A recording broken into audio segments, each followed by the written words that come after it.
सभापति महोदय, मैं राष्ट्रपति के अभिभाषण के अभिनंदन पर दो शब्द कहना चाहता हूं। पहले तो मैं धन्यवाद देना चाहता हूं कि आपने मुझे कहने का मौका दिया। उसके साथ में सदन को और हमारी पार्टी भारतीय जनता पार्टी को धन्यवाद देना चाहता हूं। और जिस क्षेत्र से मैं आता हूं वो जनजाति क्षेत्र है, पालघर, महाराष्ट्र का। उस जनता ने मुझे चुन कर यहाँ पे जिस कार्य के लिए भेजा है उसके लिए मैं उनका भी धन्यवाद देना चाहता हूँ। सभापति महोदय, एक गीत है, सारे जहाँ से अच्छा हिंदुस्तान हमारा, सारे जहाँ से अच्छा हिंदुस्तान हमारा, हम बुलबुलें हैं इसकी, हम ये गुलसिता हमारा। पहले तो हम सिर्फ ये गीत गुनगुनाते थे, लेकिन गए 10 साल में जिस तरह से हमारी सरकार ने काम किया है, गरीब, युवक, महिला, किसान, इसको मद्देनज़र देखते हुए, सभी का विकास करते हुए हम अभी गर्व के साथ कह सकते हैं जिस तरह से हमारे माननीय पंतप्रधान नरेंद्र मोदी जी पूरे वर्ल्ड में घूमते हैं और जिस तरह का मान प्रतिष्ठा उनको मिलती है, तब हम गर्व के साथ कह सकते हैं कि ये सारे जहां से अच्छा हिंदुस्तान हमारा। हमारी सरकार रिफॉर्म है, परफॉर्म और ट्रांसफॉर्म के संकल्प के साथ फ्यूचरिस्टिक सरकार है। दुनिया की ग्रोथ में करीब 15% योगदान देके 5वीं इकोनॉमी बनी है, लेकिन तीसरी इकोनॉमी बनते जा रही है। हम मैन्युफैक्चरिंग हो, सर्विसेज हो, एग्रीकल्चर हो, महत्व देकर स्किल डेवलपमेंट होगा। और जैसे पीएम स्वनिधि रहेगा, पीएम विश्वकर्मा रहेगा, काफ़ी सारी योजना महत्वपूर्ण साबित हुई है।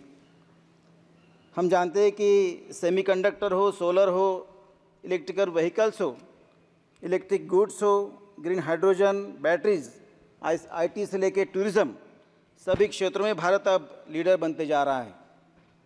और इस सभी सारे क्षेत्रों में रोज़गार और स्वयं रोज़गार के मौके बन रहे हैं।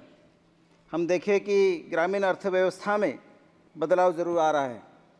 किसानों को आत्मनिर्भर बनने का मौका हमारी सरकार दे रही है। कृषि आधारित उद्योग, डेयरी और फिशरीज़ का विस्तार किया जा रहा है। ऑर्गेनिक उत्पादन बढ़ रहे हैं। हम जानते हैं कि ऑर्गेनिक उत्पादन अभी काफ़ी महत्वपूर्ण बन रहा है और ग्रामीण इलाकों में अगर इसको बढ़ावा दिया जाए तो आमदनी के साथ साथ वो हेल्दी भी हो सकता है। गए 10 साल में पीएम ग्रामीण सड़क योजना, इसके तहत 3,80,000 किलोमीटर सड़कें बनाई हैं। हमारे पालघर क्षेत्र में भी अहमदाबाद, मुंबई है, उसका काम, हाईवे का काम तेज़ी से हो रहा है। हाई स्पीड रेलवे हो, इकोसिस्टम से की निर्माण हो रहा है। उसके साथ में बुलेट ट्रेन कॉरिडोर भी बन रहा है। ये सब नए रोज़गार और स्वयं रोज़गार उपलब्ध कर रहे हैं। मेक इन इंडिया की तरह स्किल इंडिया रहेगा, उसके माध्यम से भी रोज़गार और स्वयं रोज़गार बनते जा रहे हैं। रेल मंत्रालय से मुंबई से विरार, विरार से डहाणू और नए रेल के मार्ग बनाए जा रहे हैं। हम पालघर वासियों की तरफ से बहुत बहुत धन्यवाद देना चाहता हूं कि पालघर एक अमृत भारत के तहत विकसित हो रहा है। महिला सशक्तिकरण का नया युग कई देश में 10 साल में बनते जा रहा है। आर्थिक सामर्थ्य महिलाओं का बढ़ते जा रहा है। हम देख रहे हैं कि जैसे 4 करोड़ पीएम आवास योजना बनाई है, लेकिन फिर भी उसकी ज़्यादातर महिला के नाम वो आवास बने हैं। 3 करोड़ और आवास बनने जा रहे हैं। 1 करोड़ जैसे लखपति दीदी बनी है तो 2 करोड़ और लखपति दीदी बनने जा रही हैं। और मैं धन्यवाद देना चाहता हूँ कि ग्रामीण इलाकों में जैसे बचत गट रहते हैं, वो बचत गटों को लखपति बनाने का काम हमारी सरकार कर रही है। उसके साथ में सुकन्या समृद्धि योजना जो बेटियों को बढ़ावा दे रही है, उसके लिए मैं सरकार को धन्यवाद देना चाहता हूँ। पीएम सूर्य घर सोलर पैनल बिठाए जा रहे हैं, उसके तहत 78,000 की मदद दी जा रही है। काफ़ी घरों पे लग चुके हैं और काफ़ी घरों के बिजली के बिल जीरो होते जा रहे हैं। 10 वर्षों में देख रहे हैं कि करीब 25 करोड़ भारतीय गरीबी से बाहर आ गए। उसमें काफ़ी आदिवासी हैं, अनुसूचित जाति के हैं, पिछड़े वर्गों के और सभी वर्गों के लोग शामिल हैं। लेकिन आदिवासी और जनजाति और जाति के लोगों को उसका ज़्यादा फ़ायदा हुआ है। हम जानते हैं कि जैसे PM जनमन योजना है, उसमें करीब 24,000 करोड़ का प्रावधान किया गया है और उसका एक अच्छा आदिवासियों को उत्थान का माध्यम बन रही है। जैसे कोरोना का काल था, उसमें फ्री राशन शुरू हुआ, करीब 80 करोड़ लोगों को मुफ्त में राशन अभी भी मिल रहा है और अभी 2019 तक मिलते रहने वाला है। और उसके सबसे ज़्यादा फ़ायदेमंद अनुसूचित जनजाति और जाति लोगों को हो रहा है। हम जानते हैं कि आयुष्मान भारत योजना 55 करोड़ लोगों को मिल चुकी है। जन औषधि केंद्र में 25,000 जन औषधि केंद्र बन चुके हैं। ये दोनों को अगर मिला दिया जाए तो काफ़ी खर्चे कम हो रहे हैं और ग्रामीण इलाकों में जो अनुसूचित जनजाति और जाति लोगों के लिए उसके लिए काफ़ी मायने ये सब रख रही है। हम जानते हैं कि हमारी सरकार विकास के साथ साथ विरासत को भी बढ़ावा देती जा रही है और इसलिए भगवान बिरसा मुंडा का जन्म दिवस जनजातीय गौरव दिवस मनाने का जो काम किया है, इसलिए मैं सरकार का धन्यवाद देता हूं। और अगले वर्ष 150वीं जयंती धूमधाम से मनाएगा, ये भी मैं जानता हूं। रानी दुर्गावती, इनकी भी 500वीं जयंती इस साल मनाई जा रही है। हम जानते हैं महोदय, मैं एक पालघर संसदीय क्षेत्र से चुनकर आया हूँ। यह एक आदिवासी बहुल क्षेत्र है। हमारे आदरणीय राष्ट्रपति जी आदिवासी समाज से आती हैं। पूरे भारतवर्ष को आदिवासी समाज के लिए एक अत्यंत गौरव का विषय है।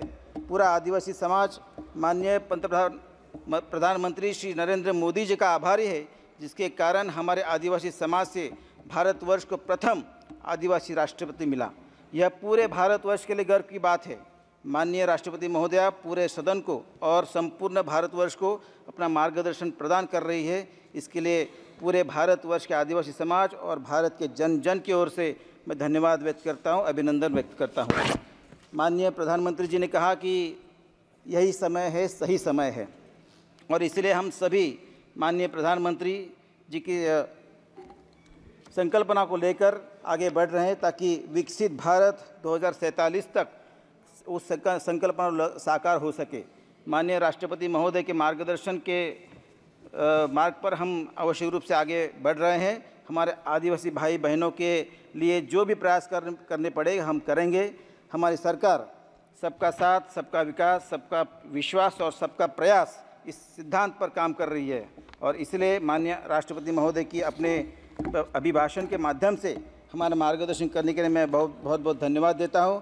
और जैसे हमारे महाराष्ट्र की परंपरा रही है कि अभी वारकरी संत जो आळंदी से लेके पंढरपुर तक जाते हैं, जो अभी माऊली की पालकी चल चुकी है और संजीवन समाधि जहाँ ज्ञानेश्वर माऊली ने ली थी वो आळंदी, वहाँ से ज्ञानेश्वर माऊली और संत तुकाराम के भजन गाते दोहराते और भजन गाते गाते सब वारकरी बंधु बहन पंढरपुर की तरफ चल चुके हैं और इसलिए मैं सभी वारकरी संतों को बहुत शुभकामनाएं देता हूं। और संत तुकाराम का एक अभंग दोहराते मैं बात ख़त्म करूंगा। जैसे विष्णुमय जग वैष्णवांचा धर्म, ताई ऐकताय ना? विष्णुमय जग वैष्णवांचा धर्म, भेदाभेद भ्रम अमंगळ। ऐकाजी तुम्ही भक्त भागवत, कराल ते हित सत्य करा। कोणाही जीवाचा न घडावा मत्सर, वर्म सर्वेश्वर पूजनाचे। तुका म्हणे एका देहाचे अवयव, सुख दुःख जीव भोग पावे।